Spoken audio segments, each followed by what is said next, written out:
আসসালামু আলাইকুম। মেন্টরিক্সের পক্ষ থেকে আমি মোশাররফ হোসেন আছি তোমাদের সাথে। পড়াশোনা করছি চট্টগ্রাম বিশ্ববিদ্যালয়ে। তোমাদের জন্য আজকে আমি নিয়ে এসেছি বাংলা ব্যাকরণের অত্যন্ত গুরুত্বপূর্ণ একটি টপিকস সন্ধি নিয়ে, যেখান থেকে প্রায় প্রতিটা সেশনে বিভিন্ন প্রতিযোগিতামূলক পরীক্ষা, বিসিএস বলো, ব্যাংক জব বলো, বিভিন্ন জব পরীক্ষা এবং বিশ্ববিদ্যালয় ভর্তি পরীক্ষায় প্রায় সময় প্রশ্ন হয়ে থাকে। সেরকম একটি গুরুত্বপূর্ণ টপিকস আমি তোমাদের জন্য নিয়ে এসেছি। তোমরা ইতিমধ্যে দেখতে পাচ্ছ আমাদের এখানে লেখা আছে আজকে কী নিয়ে আলোচনা করা হবে, সন্ধি নিয়ে। সন্ধি শব্দের অর্থ হচ্ছে মিলন। যদি আমরা সেটাকে একটি সংখ্যা আকারে দেখি, ধ্বনির সাথে ধ্বনির মিলনকে বলা হয় সন্ধি। ক্লিয়ার? ধ্বনির সাথে ধ্বনির মিলনকে বলা হয় সন্ধি। যেহেতু সন্ধি সাথে ধ্বনির সম্পর্ক রয়েছে, সেহেতু সন্ধি ব্যাকরণের ধ্বনিতত্ত্বের আলোচ্য বিষয়। ব্যাকরণের ধ্বনিতত্ত্বের আলোচ্য বিষয়। ধ্বনিতত্ত্বের ইংরেজি পারিভাষিক শব্দ হচ্ছে ফোনোলজি, যেটি তোমাদের বিশ্ববিদ্যালয় ভর্তি পরীক্ষা বা বিভিন্ন জব পরীক্ষায় প্রায় সময় এসেছে। ফোনোলজি এর পারিভাষিক শব্দ কী, এভাবেই তোমাদের প্রশ্ন এসেছে।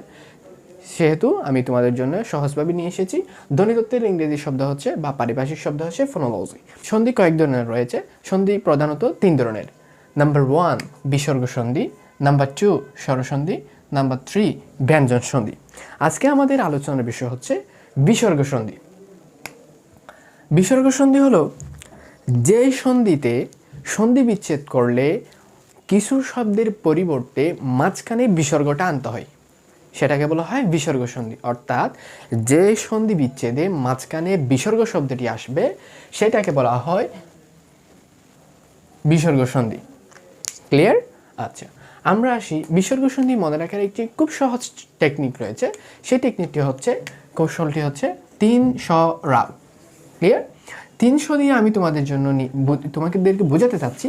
প্রথম হচ্ছে দন্ত স, এরপর রয়েছে হচ্ছে তালব্য স, এরপর রয়েছে হচ্ছে মূর্ধন্য স। আর রা দিয়ে আমি তোমাদেরকে যা বোঝাচ্ছি সেটা হচ্ছে হয় র থাকবে না হয় র্যাপ থাকবে, হয় র থাকবে না হয় র্যাপ থাকবে। আর ও দ্বারা আমি তোমাদের যা বোঝাচ্ছি ও খারকে বোঝাচ্ছি। রাইট? আচ্ছা, আমরা কিছু যে কৌশলটি তোমাদের সামনে আলোচনা করেছি সেই কৌশলের আলোকে কয়েকটি উদাহরণ তোমাদের সামনে নিয়ে এসেছি, যাতে তুমি কৌশলটি খুব সহজভাবে বুঝতে পারো। প্রথম উদাহরণটি হচ্ছে পুরস্কার। পুরস্কারের মধ্যে আমরা দেখতে পাচ্ছি দন্ত স রয়েছে, সেহেতু আমরা দন্ত স এর পরিবর্তে বিসর্গ নিয়ে আসবো এবং প্লাস দিয়ে এর পরবর্তী যেটা রয়েছে কার সেটা এগিয়ে দিব।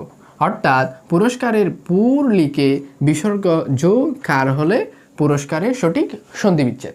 অর্থাৎ দন্ত স এর পরিবর্তে আমরা এখানে কি নিয়ে এসেছি? বিসর্গ নিয়ে এসেছি। আরেকটি যদি আমরা দেখি আরেকটু ক্লিয়ার হবে তোমাদের জন্য। আসো, আরেকটি শব্দ লিখেছি আমি আবিষ্কার। আবিষ্কারের মধ্যে আমরা দেখতে পাচ্ছি মূর্ধন্য স রয়েছে, যেখানে আবি বিসর্গ যোগ কার হচ্ছে এর সন্ধি বিচ্ছেদ। অর্থাৎ মূর্ধন্য স এর পরিবর্তে এখানে বিসর্গ ব্যবহার হচ্ছে। একটু আগে কিন্তু তোমাদের যা বলেছি 3 স দন্ত স মূর্ধন্য স দন্ত তালব্য স এর পরিবর্তে বিসর্গ ব্যবহৃত হবে। আরেকটি যদি আমরা দেখি নভশ্চর। নভশ্চরের নব বিসর্গ যোগ চর, তালব্য স এর পরিবর্তে আমরা বিসর্গ ব্যবহার করেছি। এরপরে আর কিছু উদাহরণ যদি আমরা দেখি, আবির্ভাব। আবি বিসর্গ যোগ ভাব, অর্থাৎ র্যাপের পরিবর্তে আমরা বিসর্গ ব্যবহার করেছি প্লাস ভাব আছে, ভাব দিয়েছি। আরেকটি উদাহরণ যদি আমরা দেখি নির্গত। নি বিসর্গ যোগ গত, অর্থাৎ র্যাপের পরিবর্তে আমরা বিসর্গ ব্যবহার করেছি। আরেকটি যদি নিরাপদ, র এর পরিবর্তে আমরা বিসর্গ ব্যবহার করেছি নি বিসর্গ যোগ আপদ। প্রশ্ন হচ্ছে, স্যার এখানে আপদ কেন আসছে? যেহেতু নিরাপদের ক্ষেত্রে আ কার রয়েছে সেজন্য, অর্থাৎ সরিয়া কার রয়েছে সেজন্য আমরা র এর পরিবর্তে বিসর্গ ব্যবহার করেছি এবং সরিয়া কারের পরিবর্তে আপদ ব্যবহার করেছি। Am I right? ক্লিয়ার? আচ্ছা, আর কিছু উদাহরণ যদি আমরা দেখি তোমাদের জন্য আরও বেশি ক্লিয়ার হয়ে যাবে বিষয়টি। তপোবন।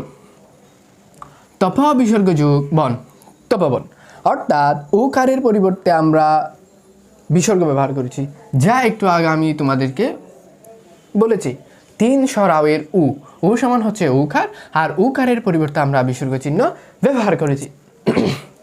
আরেকটি যে আমরা দেখি উদাহরণ নিরোগ, আরেকটা হচ্ছে নিরক্ত।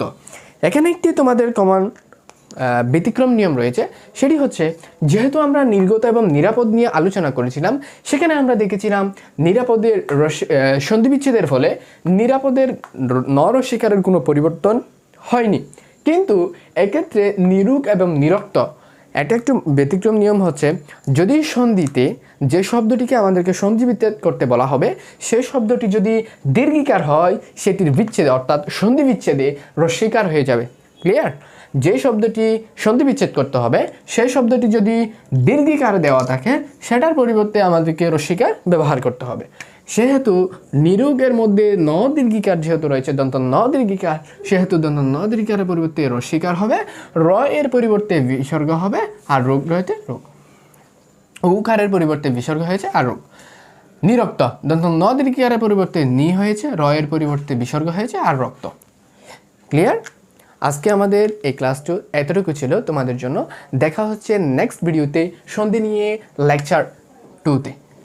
আসসালামু আলাইকুম।